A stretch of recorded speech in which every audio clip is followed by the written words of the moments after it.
My hands were shaking as the alarm screamed through the bridge. Red lights flashed across every console. Snorts.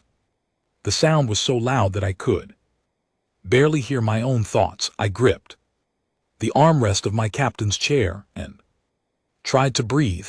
Captain Holloway, you need to see this, my sensor officer shouted, his voice cracked with fear. Something just came out of nowhere. It's massive.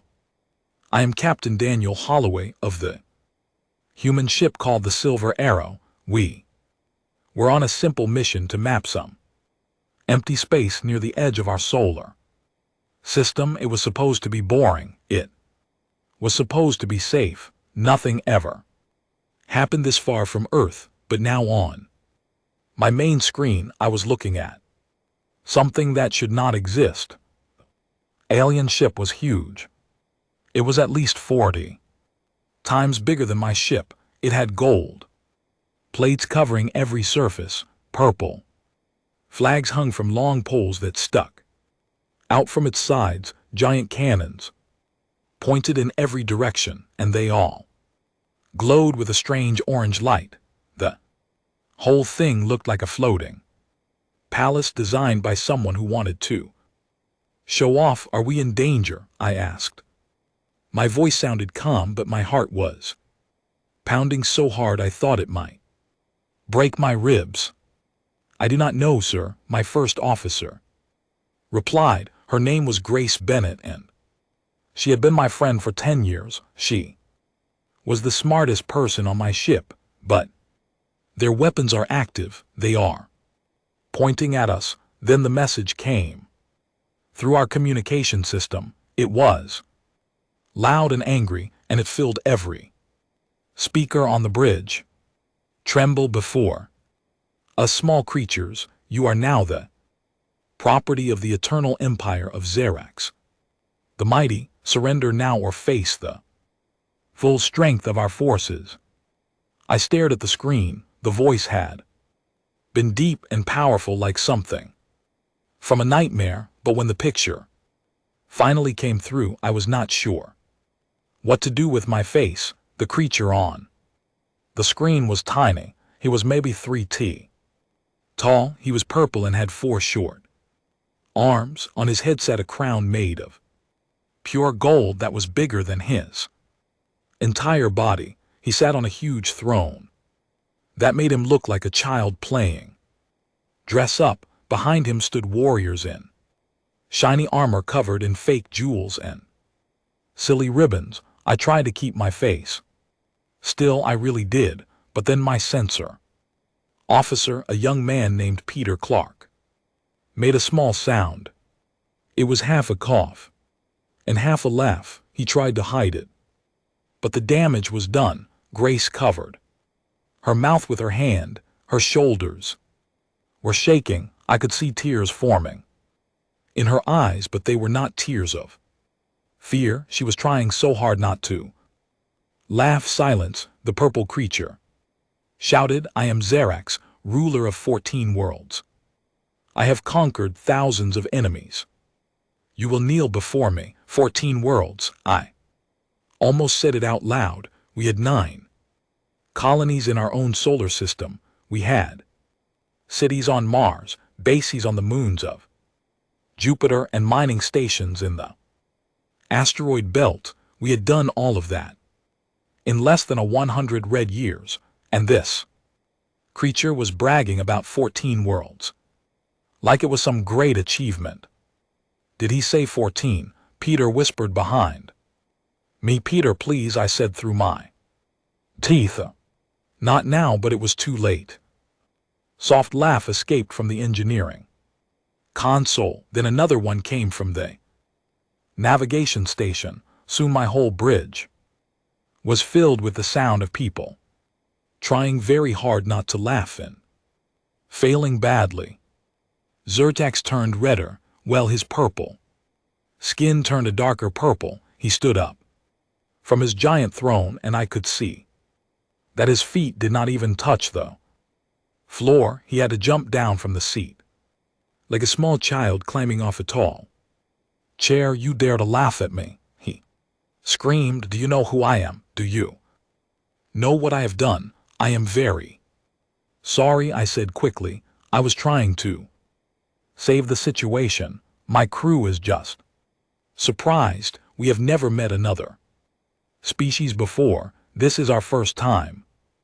Your first time? Xerax looked confused. You mean you have never been conquered before?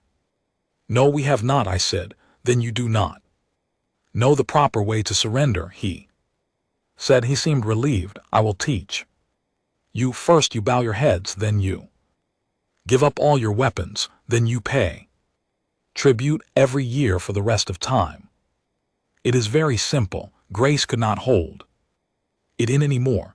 A loud laugh burst out of her mouth. Before she could stop it, she turned away and tried to pretend she was coughing, but everyone heard her clearly. Xerax pointed his tiny finger at the screen. His whole body was shaking now. You are all marked for destruction, he said. I will bring my entire fleet. I will crush your small ship like an insect. I will show you the true power of the Eternal Empire. Prepare yourselves for the grand invasion.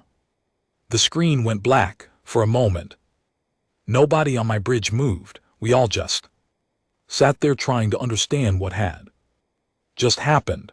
Then Peter finally let out the laugh he had been holding, and once he started, the rest of us could not stop. Grace was laughing so hard she had to sit down on the floor. Peter was wiping tears from his eyes. Even I was laughing, and I was supposed to be the serious one. I was the captain. I was supposed to handle this with calm and wisdom. But how could I? A tiny purple creature in a huge crown had just declared war on all of humanity. He had threatened to destroy us with his grand invasion, and he had done it while standing on a throne that was way too big for him. Captain Grace finally said when she caught her breath, did that really just happen? I think so, I said. I am almost sure it did. What do we do now? I looked at my crew. They were all still smiling, but the smiles were starting to fade. The truth was setting in. We had just met our first alien species, and that species had declared war on us. It did not matter how silly they looked. It did not matter how tiny their leader was. They had huge ships and powerful weapons. They said they had conquered 14 worlds. That meant they knew how to fight, didn't it, Peter? Run a full scan of their ship, I said. I want to know everything about their weapons, their shields, and their power systems. Grace, contact Earth. Tell them what happened. Tell them to send help. Yes, sir. They both said at the same time. As my crew got to work, I stared at the empty screen where Xerax had been. Something felt strange about all of this. A real empire would not send a single ship to threaten a new species. A real empire would not let their leader wear a crown that was bigger than his head. A real empire would not speak like a villain from an old story. Something was not right here, and I needed to find out what it was before Xerax came back with his grand invasion. Captain Peter called out a few minutes later. I finished my scan. What did you find? Their ship is huge and has a lot of weapons. But he paused. He looked at me with a strange expression on his face. But what? Their engines are not protected. Their shields only cover certain parts of the ship, and their weapons are pointed in silly directions. If I wanted to destroy that ship, I could do it with half the missiles we have on board. I stared at him. Then I looked at Grace. She was looking back at me with the same confused face. That cannot be right, I said. They have been conquering worlds. They have traveled across space. They must know how to fight. I ran the scan 3 times, sir. Peter said, I am sure of the results. I sat back in my chair and thought hard. Something big was happening here. Something I did not understand yet, but I knew one thing for certain. Xerax was coming back, and when he did, we needed to be ready, send the message to Earth. I told Grace. And tell them. We might be in trouble, but maybe not. The kind of trouble they think. Grace nodded and turned to her console. I looked at the empty space where the giant gold ship had been just minutes ago. The stars looked the same as they always did, cold, distant, and silent. But everything had changed now. Humans were not alone anymore. Snorts and the first aliens we had met were the strangest creatures I could have ever imagined.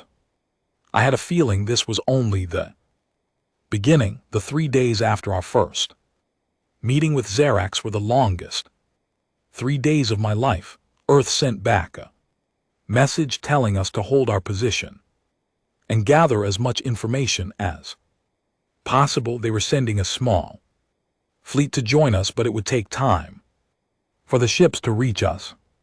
In the meantime, I had my team work around the clock. Peter studied every scan we had taken of the Eternal Empire ship. Grace tried to break into their communication signals, and our ship's computer expert, a quiet woman named Olivia Marsh, worked on understanding their language better.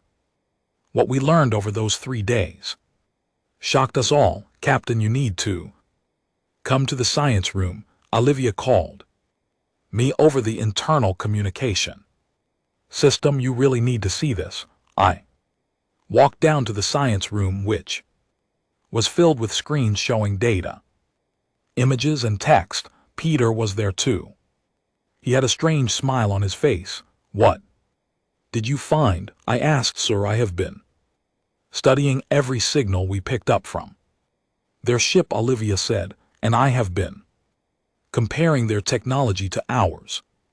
I think I understand now why Xerax acted the way he did. Tell me. Olivia took a deep breath. The Eternal Empire has not fought a real battle in over 3,000 years. I blinked. What do you mean? They have weapons, yes, and they have ships, but they have never used them in a real fight. Every species they have met just surrendered as soon as they saw the big gold ship with the purple flags. They gave up without fighting. That cannot be true. I said, it is, sir. I found their historical records in the signals we picked up. They keep very detailed notes of every conquest, and in every single case the other species saw their ship, heard Xerax's speech, and surrendered right away. They have never had to actually use their weapons. I sat down in one of the chairs so their weapons might not even work properly. Peter finished. They were built to look scary, not to actually fight. They are covered in fancy designs and shiny metal, but the inside parts are poorly made. They use old technology that would have trouble hitting a moving target. Their soldiers, Olivia added, wear armor that is mostly for show. The metal is thin. The plates are not joined properly. Simple bullet from one of our guns would go right through it. I stared at both of them. My mind was racing. You are telling me, I said slowly, that the Eternal Empire has been conquering worlds without actually fighting anyone? That is exactly what we are saying, sir.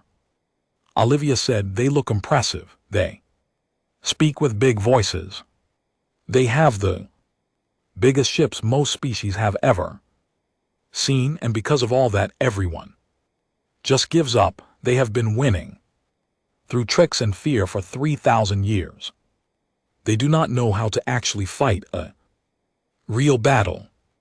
I leaned back in my chair and tried to think about this clearly. If what they were saying was true than the grand invasion that Xerax had promised would not be as scary as it sounded, but I had to be careful. This information could be wrong. I needed to prepare for the worst and hope for the best. Have we heard anything from Xerax since the first meeting? I asked. No, sir, Olivia said.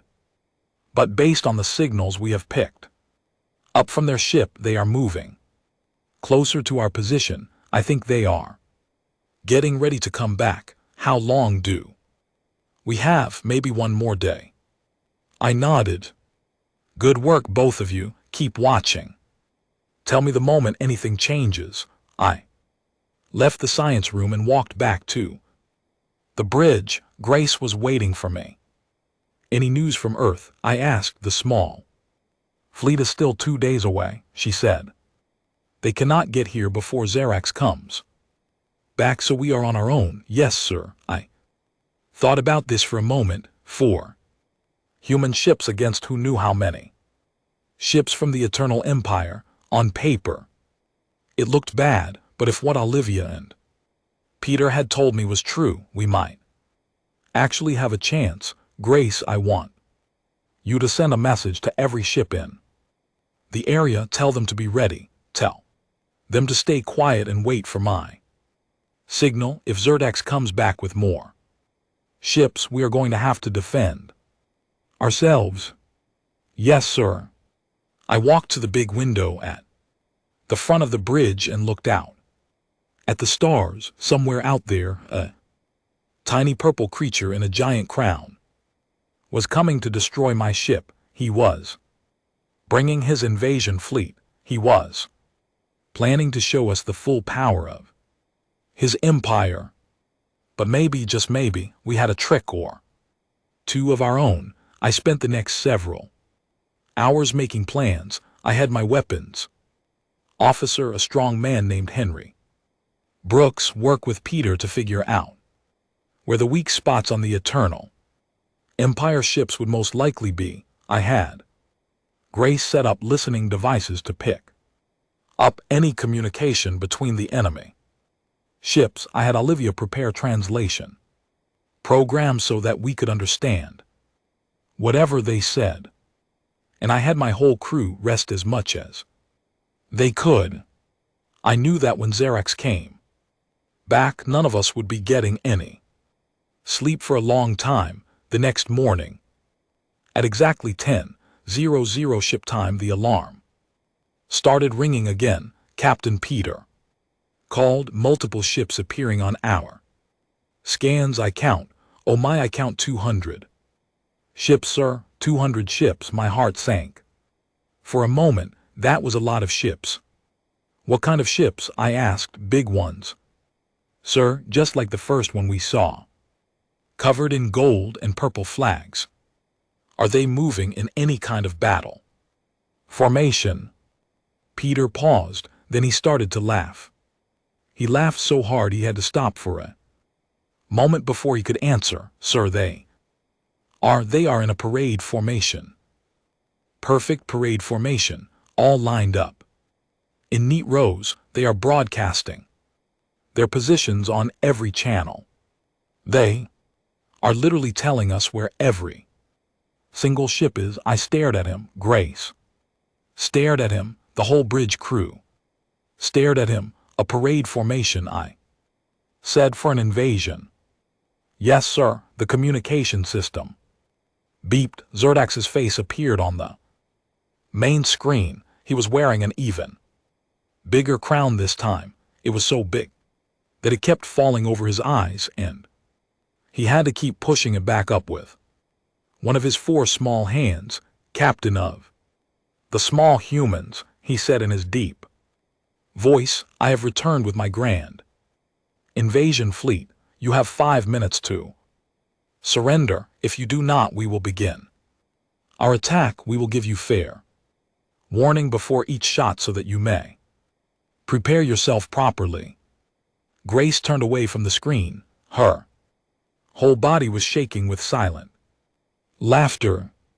I cleared my throat. I tried to sound serious. Thank you for the Warning Xerax, I said, I will think about it. Do not take too long, he said. Honor demands that we attack at the agreed time. The screen went black.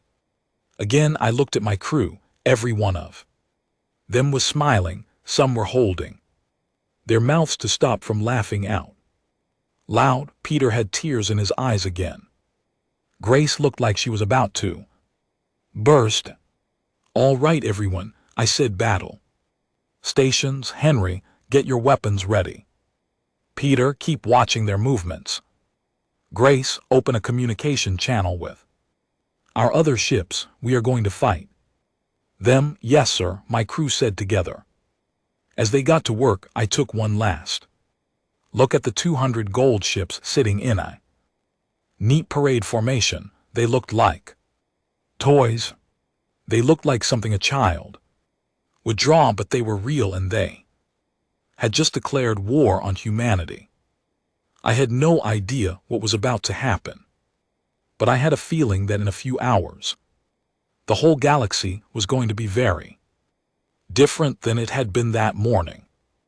And somehow I was going to be right in the middle of it. The battle started exactly 5 minutes after Xerax finished his speech. I had expected maybe a sneaky attack. I had expected some kind of trick. What I got instead was one of the strangest experiences of my entire life. Captain, their lead ship is announcing their first attack, Grace said. Her voice was steady, but I could hear the shock in it. They are telling us exactly which of our ships they plan to hit and with which weapon. Are you serious? I asked. Completely serious, sir. They are saying, and I quote, honor demands full warning so the enemy may brace themselves properly. I shook my head. I could not believe what I was hearing. Peter, where are they firing?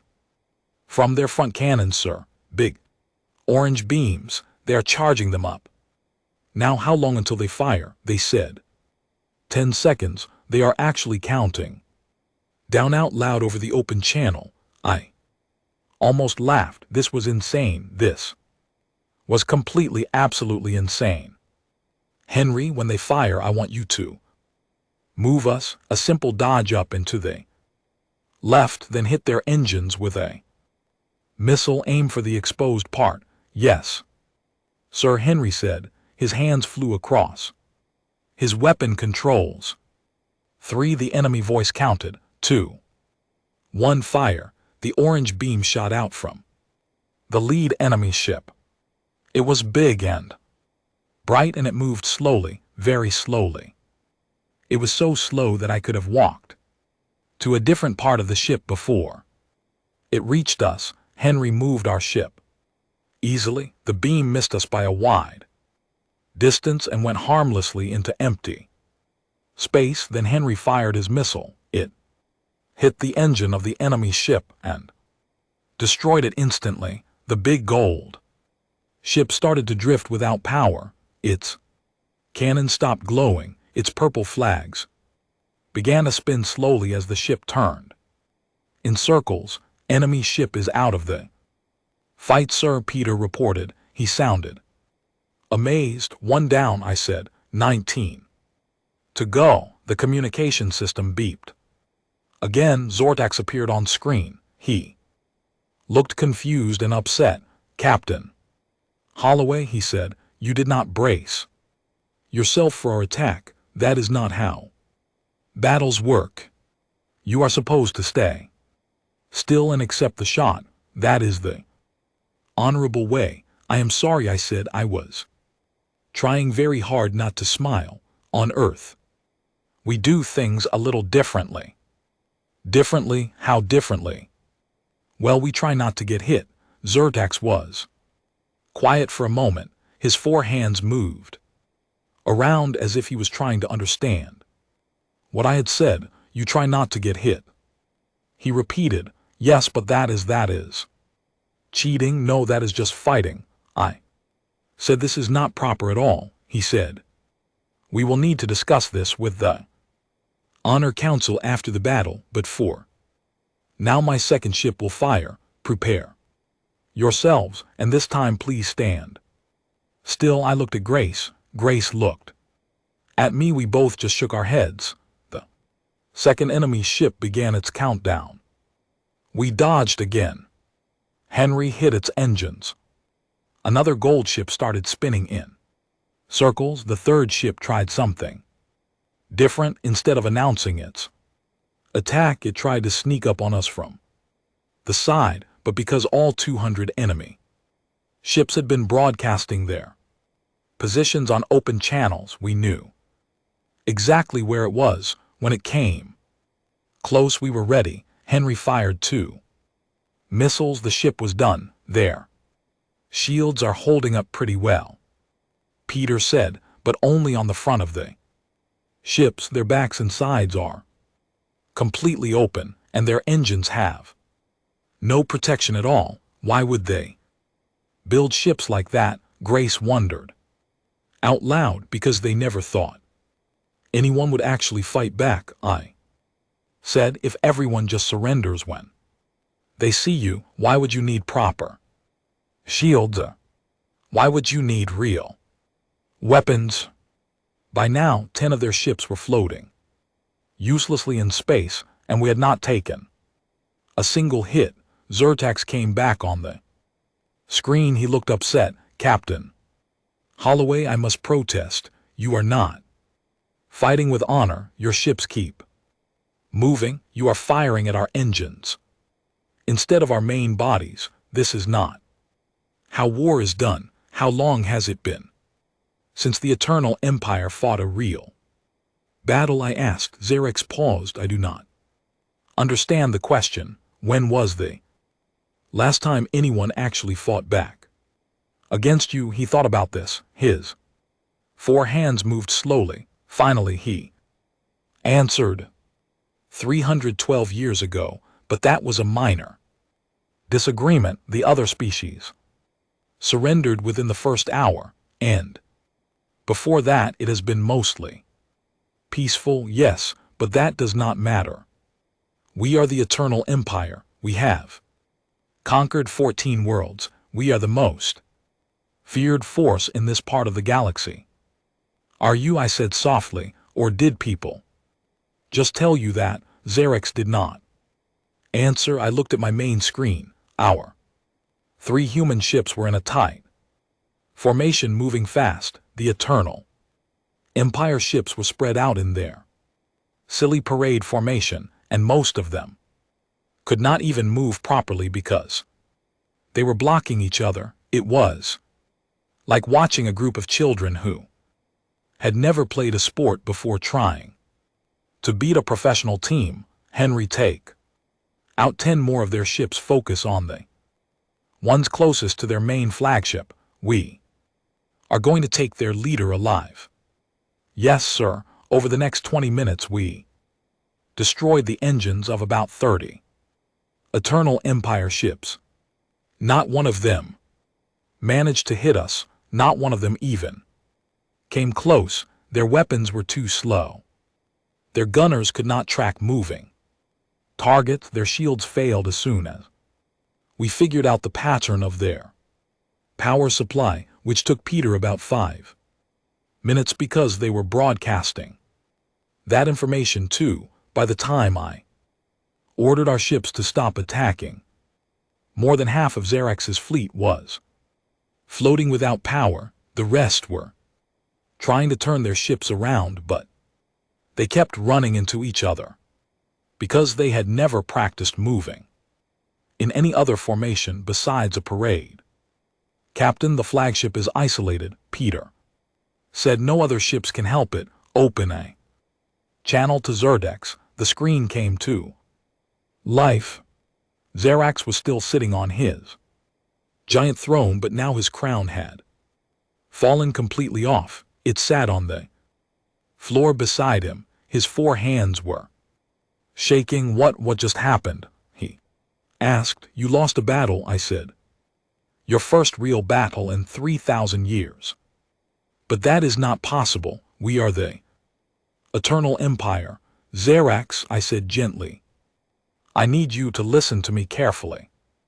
Your whole empire was a lie. Your ships were not built to fight. Your weapons were not built to work. Your soldiers were not trained to fight. Everything you have was designed to scare people into surrendering before a real battle could even start. No, he whispered.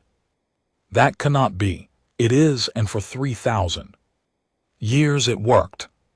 But today you met a species that did not know it was supposed to be afraid of you. Xerax was silent for a long time. He picked up his crown and looked at it. He turned it over in his 4 hands. My grandfather told me this crown was the symbol of our power, he said quietly. He said that anyone who saw it would kneel, he said.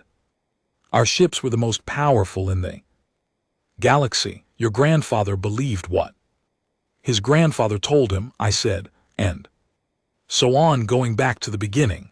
But somewhere along the way, someone stopped actually fighting. They just started looking scary, and it worked for so long that you forgot what a real fight even looked like. What happens now? Zordix asked. I thought about this. He was defeated later. His fleet was broken. His entire empire was about to find out that their all-powerful emperor had just been beaten by 3 small human ships. Now I said you are going to help me. You are going to tell me everything about the species you have conquered, every planet, every population, every deal you force them to make, and then we are going to visit them together. Why? Because they need to know the truth. They need to know that they can stop being afraid. Xerax looked at his crown one more time. Then he set it down on the floor and did not pick it up again. I understand, he said. I turned off the communication and sat back in my chair. My crew was quiet. The battle was over. And somehow, without anyone getting hurt on either side, we had just changed the entire galaxy forever. Grace sent a message to Earth.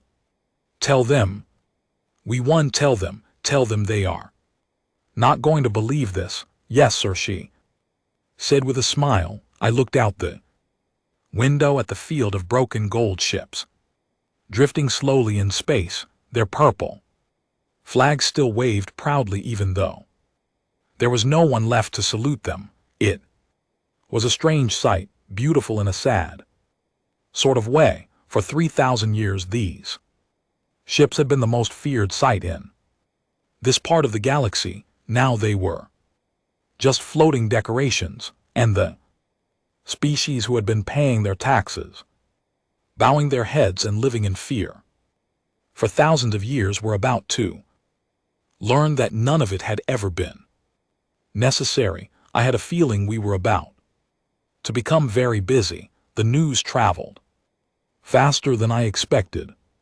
Within a week of our battle with Xerax, other species from across this region of space began to contact us. They had heard rumors.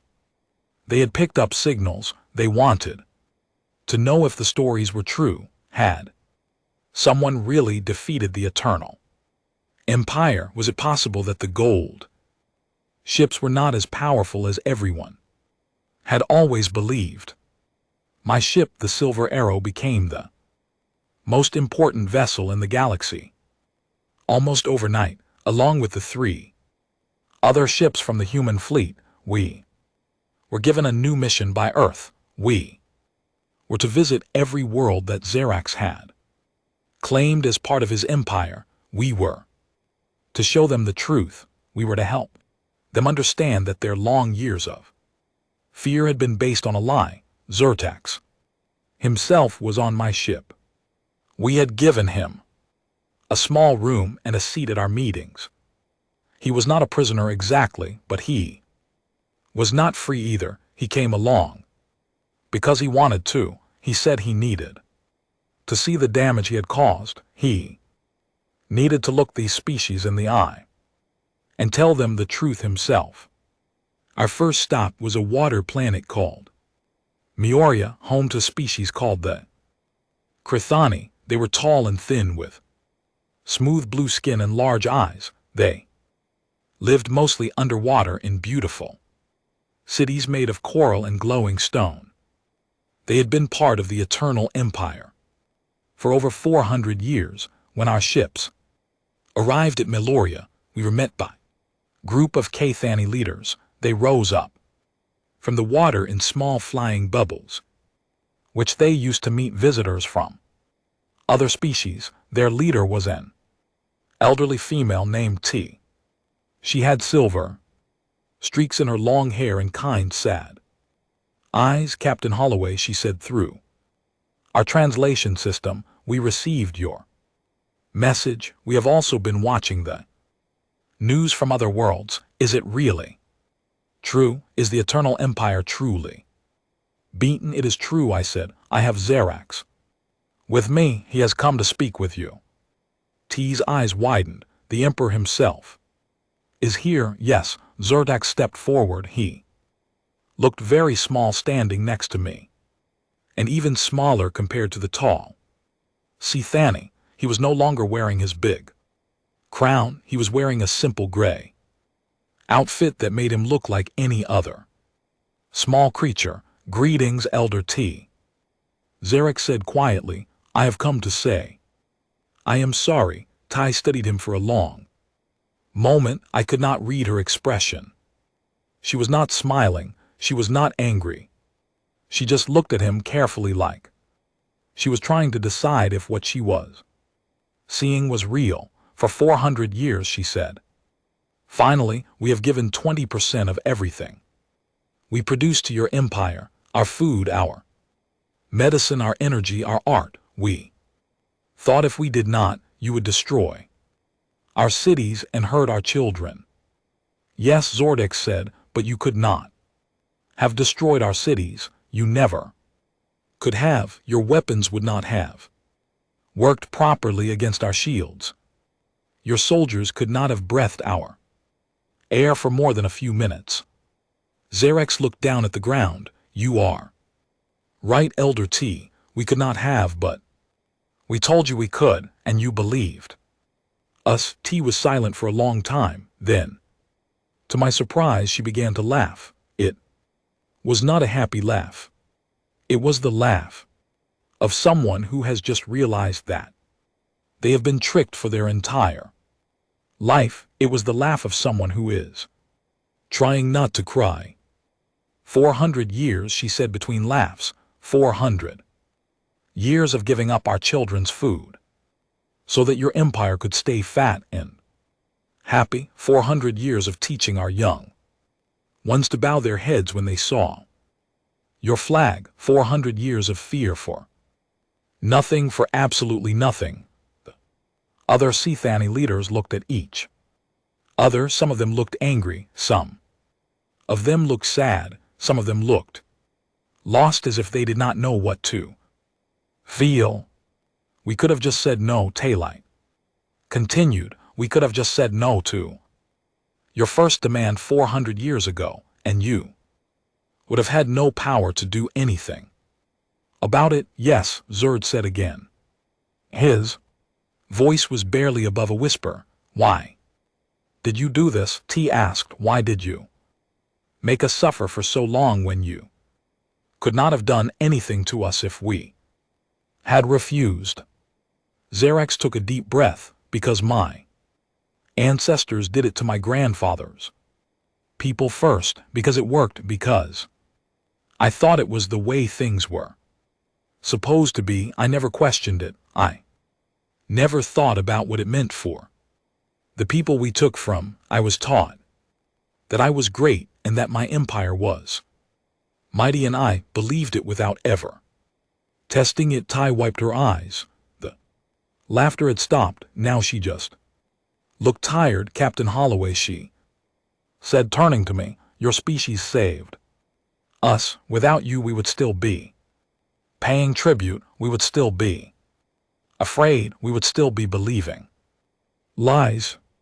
We did not do it on purpose. I Said honestly, we just happened to be the first species that did not already. No, we were supposed to be afraid. We met Xerax and we laughed at him, and that was all it took. Ty smiled a little. Then laughter is the greatest weapon. The galaxy. Maybe it is, I said, after our meeting. With T, we visited 12 more worlds over.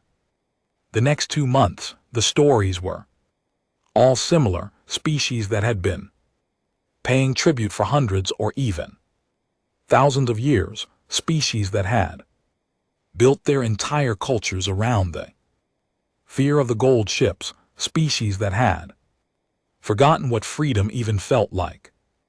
On a rocky planet called Korvax, we met a species of insect-like warriors called the Morvek. They were strong and proud, with 4 arms and hard outer shells. Their leader was a warrior named Crest.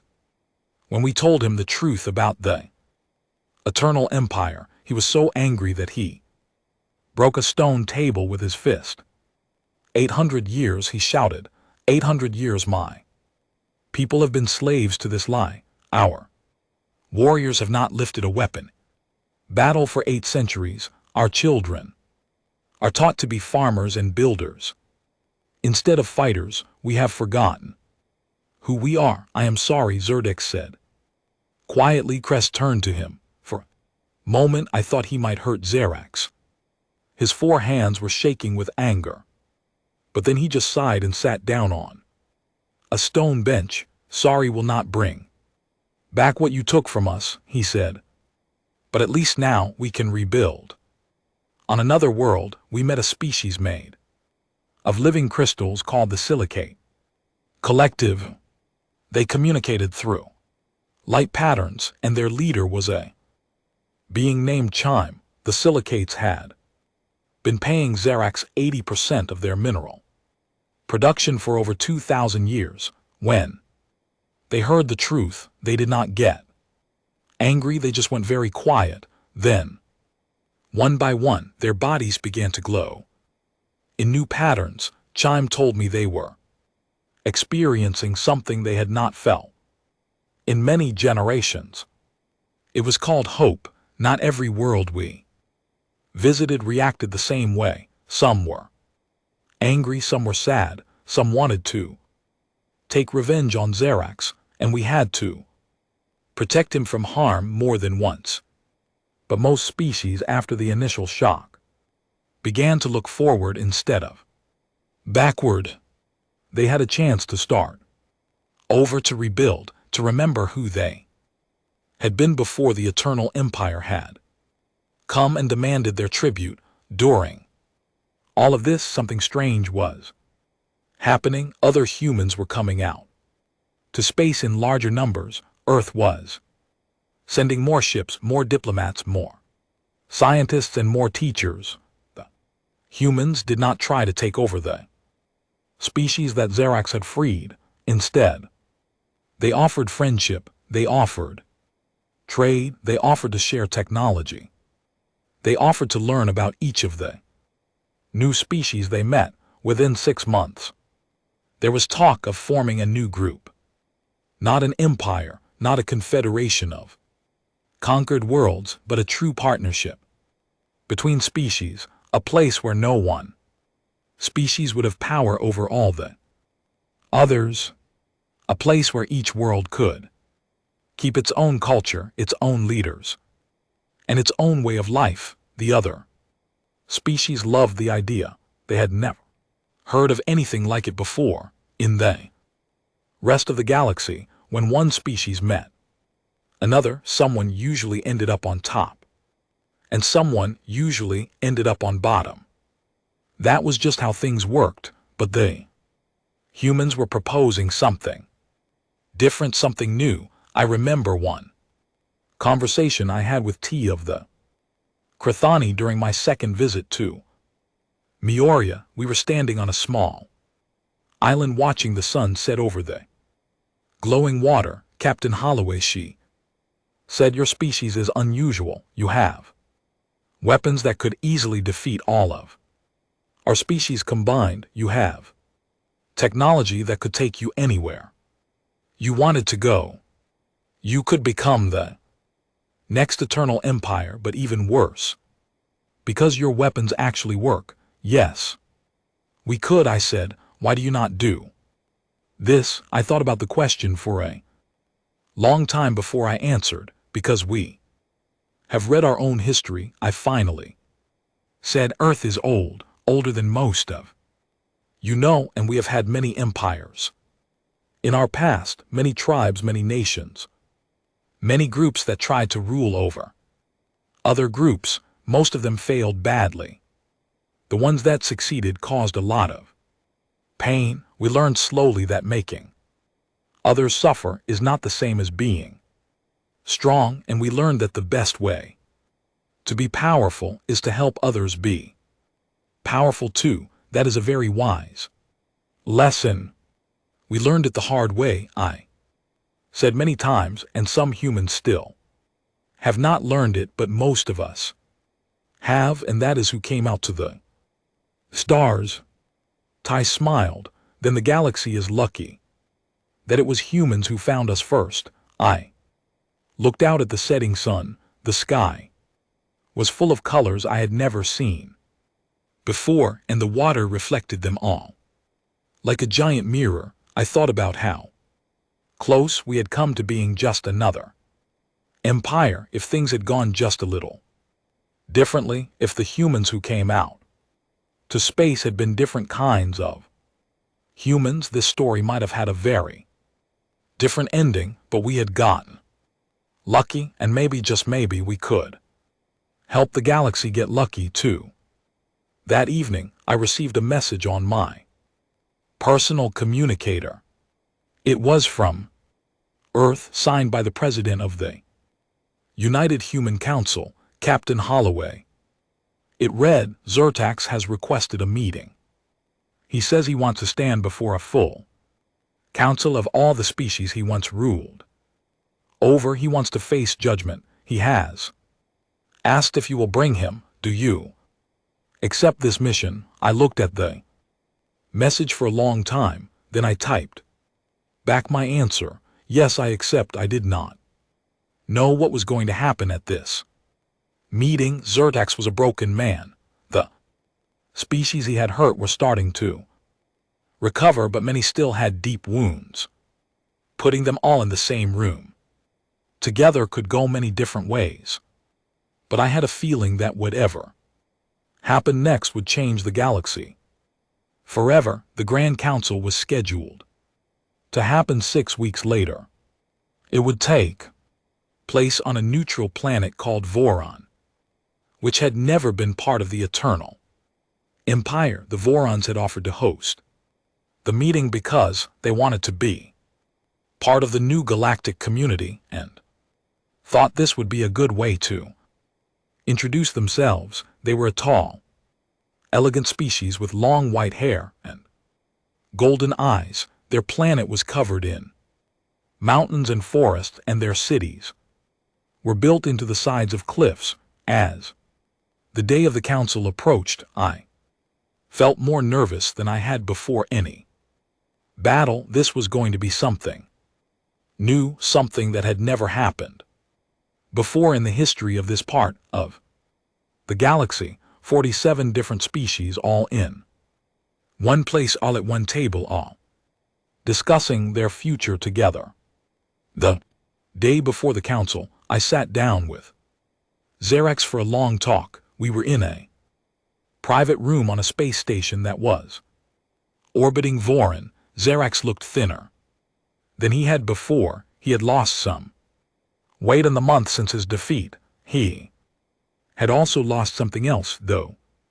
Something harder to see. The pride, the fake confidence, the belief that he was special or better than others. All of that was gone now. Are you ready for tomorrow? I asked him. No, he said. Honestly, but I will do it anyway. It is the least I can do. What are you going to say to them? He looked down at his 4 small hands.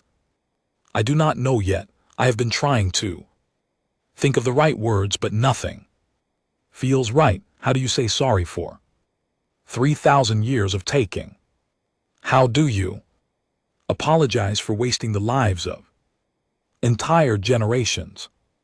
Maybe you do not say it in words, I suggested. Maybe you just stand there and let them speak, let them tell you what they want to tell you, let them be angry if they need to be angry. He nodded slowly. Yes, I think that is a good idea. The next morning we traveled down to Vorin in a small shuttle.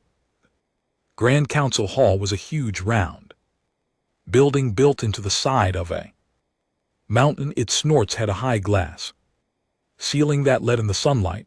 Inside, there was a large circle of seats with each seat marked for a different species. There were 47 seats in all, plus a central platform where speakers could stand. As we entered the hall, I could see that every seat was filled. Representatives from every world Xerax had once ruled were there. Some were tall, some were short, some had fur, some had scales, some were made of crystals or gases, some had 2 arms, some had 4, some had 8. They were all so different from each other, and yet they all had one thing in common. They had all at some point bowed their heads to Xerax's empire. In addition to the 47 species, there was a section for observers, representatives from species that had not been conquered but wanted to see what happened. Scientists, historians, journalists. There were even a few humans from Earth sitting in the observer section, including my old friend Admiral Carter from the Earth military. I walked Xerax to the central platform. He climbed the small steps slowly. He stood on the platform and looked around at all the faces staring at him. I could see his 4 hands shaking. Elder T of the Sea Thani rose from her seat as the oldest leader present. She had been chosen to speak first. Xerax, she said, her voice carried across the whole hall. We have gathered here to decide what to do with you. Some of us want justice, some of us want answers. Some of us just want to look at you and finally see you as you really are, not as a mighty emperor, not as a feared ruler, but as what you have always been. A small creature who tricked an entire section of the galaxy. Xerax bowed his head. He did not argue. He did not defend himself. Before we decide anything, Tai continued, we want to hear from you. Tell us everything, leave nothing out. Then we will decide what happens next. Xerax took a deep breath, then he began to speak. He spoke for over 2 hours. He told them about his grandfather who had taught him the family secrets. He told them about the first conquest 3,000 years ago when his ancestor had discovered that species would surrender just at the sight of a big ship and a loud voice. He told them about the system that had been built up over the centuries. Each new emperor was taught to pretend he was mighty while never actually testing whether he was. He told them about the weapons that had never been fired, the ships that had never been properly maintained, the soldiers who had never trained for real battle. He told them everything. And when he was done, he stood on the platform in silence, waiting for their judgment. For a long moment, no one spoke. Whole hall was quiet. Then slowly, representatives began to stand up. Snorts one by one, they told their stories. The Krithani spoke about the children they had lost because they did not have enough food after giving so much in tribute. The Morvax spoke about the warrior culture that had been destroyed by hundreds of years of forced peace. The Silicates spoke about the art and music that had been stolen from them. The Tarkans, a forest-dwelling species, spoke about how their great Trees had been cut down to pay taxes. On and on it went, dozens of species. Hundreds of stories, pain going back. Generations. Xerax listened to all of it. He did not interrupt. He did not argue. He just listened, and as each story was told, he seemed to grow smaller and smaller until he looked like a tiny child standing alone on the big stage. After several hours, all the species had spoken. T stood up again. Now she said, we must decide what happens to Xerax. There are those who want to end him. There are those who want to put him in prison for the rest of his life. There are those who want to forgive him. What do we do? The hall erupted in 100 different voices, all talking at once, some angry, some sad, some confused. Then Crest of the Morvac stood up. He was taller than everyone else in the room. His forearms were crossed over his armored chest. I had planned to demand his life, Crest said in his deep voice. I had planned to ask that he face the worst punishment our people could give. The hall grew quiet, but as I listened to him speak today, Crest continued, I realized something. Xerax is not the real problem. He is just the last link in a chain that was 3,000 years long. If we take him out of the picture, have we really changed anything, or have we just replaced one small problem with a new one? What are you suggesting? T asked. I suggest we let him live, Crest said. But not as a ruler, not even as a prisoner. Let him spend the rest of his days traveling to every world he hurt. Let him help rebuild what his empire took. Let him teach his own people, the ones who survive on his home world, that the eternal empire was a lie. Let his punishment be to spend his life undoing the damage he caused. The hall was quiet again, then slowly other representatives began to stand up and agree, one by one, species after species. They all saw the wisdom in what Crest had said. I looked at Xerax. Tears were streaming down his purple face. He did not look relieved. He looked even more broken than before. I understood why death would have been easy. Prison would have been easy, but spending the rest of his life working to undo his mistakes would be hard, very hard, impossibly hard, and he would have to do it every single day. Ty called for a final vote. 47 species voted. Every single one agreed with Crest's suggestion. So it is decided, Ty said. Xerax, you will live, but your life is no longer your own.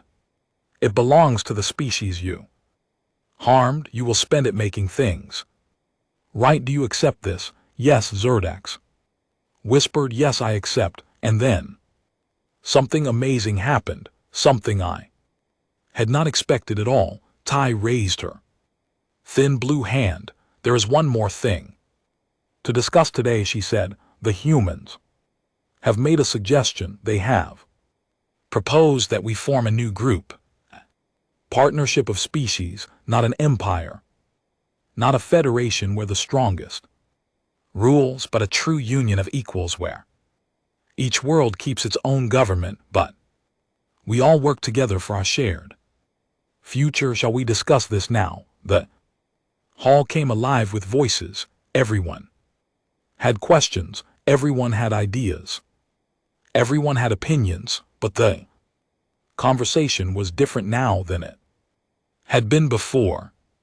Before, when species met other species, there was always a question of who was going to be in charge, who was going to be the most powerful. Now, for the first time in the history of this part of the galaxy, a new question was being asked. How can we work together as equals? The talks went on for 3 more days. I sat through most of them, sometimes speaking, mostly Listening, the humans did not try to push our ideas on anyone. We suggested things, we answered questions, we offered help, but we let each species decide for itself what it wanted to do. By the end of the third day, a rough agreement had been reached. The new group would be called the Partnership of Free Worlds. Each species would have one vote, no matter how big or small it was. Each species would keep its own laws, its own leaders, and its own culture.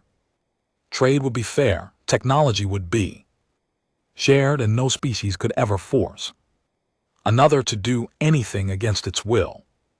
When the agreement was signed, all 47 species cheered. Then they looked at Xerax, who was still sitting quietly in the corner where he had been placed.